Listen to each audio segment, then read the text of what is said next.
नमस्कार, मी चैताली. मराठी रेसिपीमध्ये तुमचं स्वागत आहे. तर आज मी इथे चकली बनवणार आहे. 1 किलो भाजणीचं पीठ आहे हे मी घरातच दळलेलं आहे. तुम्हाला जर योग्य प्रमाण आणि रेसिपी हवी असेल तर मला कमेंटमध्ये सांगा. मी ती रेसिपी नक्की शेअर करेन.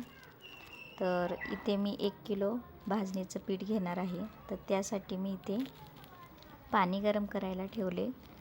यातलं मी थोडंसं पाणी गरम काढून ठेवते आहे बाजूला, जेणेकरून परत कमी जास्त लागलं तर घेता येईल. तर मी या पाण्यामध्ये मी आता मीठ चवीनुसार, आणि हो, अजून तुम्ही माझ्या चॅनलला सबस्क्राईब केले नसेल तर सबस्क्राईब करा आणि बेल आयकॉनवर क्लिक करा.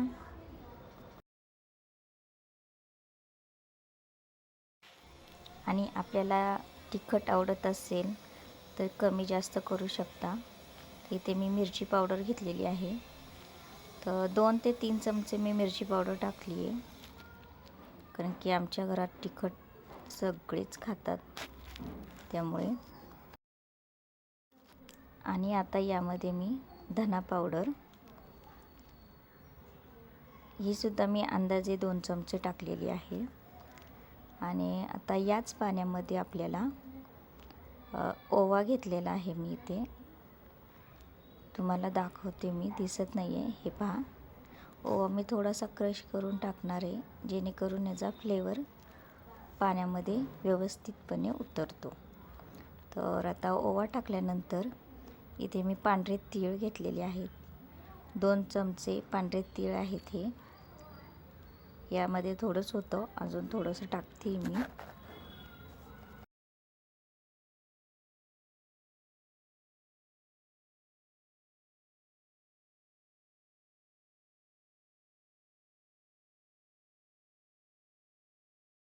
आणि आता हे पाणी छान मस्तपैकी उकळी आणून द्यायची आहे. कडकडीत गरम करायचं आहे हे पाणी.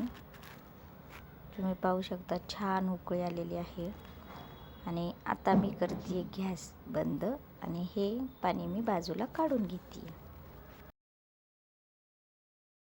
हे पहा, हे 1 किलो भाजणीचं पीठ आहे. हे मी आता एका परातीत घेतले आणि यामध्ये मी आता कडकडीत आपण केलेलं पाणी जे आहे गरम ते टाकणार आहे. थोडं थोडं टाकून हे छान मळून घ्यायचं आहे तुम्हाला. पाणी गरम आहे त्यामुळं पहिल्यांदा तुम्ही चमच्यानेच मिक्स करा. आणि सॉरी, मी आता व्हिडिओ स्किप करणार आहे, कारण की पीठ मळता येत नाही मला. तर मी दुसऱ्यांकडून मळून घेणार आहे, तर त्यामुळे मी व्हिडिओ थोडा स्किप करते. हे पहा, मला आता छान पीठ मळून दिलेलं आहे. तर आता हे पीठ थंड होऊन द्यायचं नाही आहे. त्यासाठी मी इकडे बाजूला नॅपकिन गरम पाण्याने ओला करून घेतलेला आहे आणि त्यामध्ये मी आता हे उरलेलं पीठ ठेवत आहे, कारण की मला लागेल तसंच मी थोडं थोडं पीठ घेणार आहे.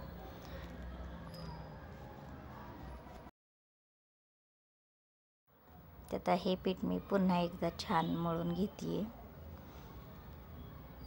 तुम्ही शक्यतो असंच करा. जेव्हा जेव्हा तुम्ही थोडे थोडे पीठ घेसाल ते पुन्हा एकदा छान मिक्स करा, जेणेकरून चकली करताना ती तुटत नाही आणि छान तयार होते.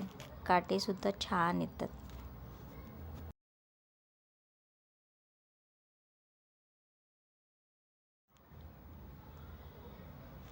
हे पहा, मी आता सोऱ्यामध्ये टाकते आहे.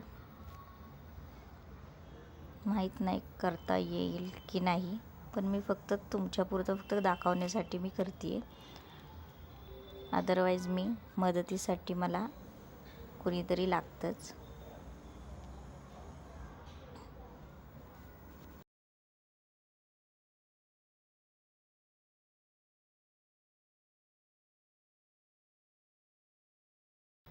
खूप छान चकल्या होतात या. आणि हो, या चकलीमध्ये तुम्हाला मोहन घालण्याची बिलकुल गरज नाही आहे, कारण त्या अशाच छान मस्त कडकडीत आणि क्रिस्पी होतात आणि जी जिभेवर टाकताच विरघळतात. त्यामुळे यामध्ये तुम्हाला मोहन टाकायची गरज नाही आहे. हे पहा, अजिबात तुटत नाही आहे चकली. तुम्ही पाहू शकता, कुठेही क्रॅक गेलेला नाही आहे आणि छानपैकी रोल करून झालेला आहे. हे पहा, अशाच प्रकारे मी आणखी चकल्या करून घेणार आहे.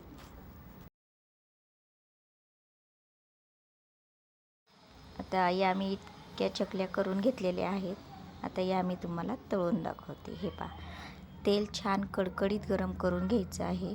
थंड तेलामध्ये चकली टाकायची नाही, कारण की ती विरघळते. हे पहा, आणि लगेच पलटायची देखील नाही. जोपर्यंत हा पूर्ण फेस जात नाही तोपर्यंत चकली पलटायची नाही. तुम्ही पाहू शकता की मी कशी करते. कारण की बऱ्याचदा काय होतं, तुम्ही लगेच पलटी मारता आणि ती चकली विरघळते, तुटते किंवा तेलामध्ये पूर्ण तेलसुद्धा खराब होतं.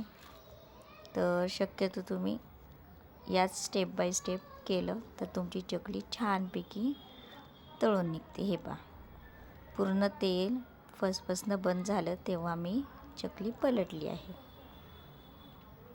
अशीच चकल्या मी तळून घेणार आहेत.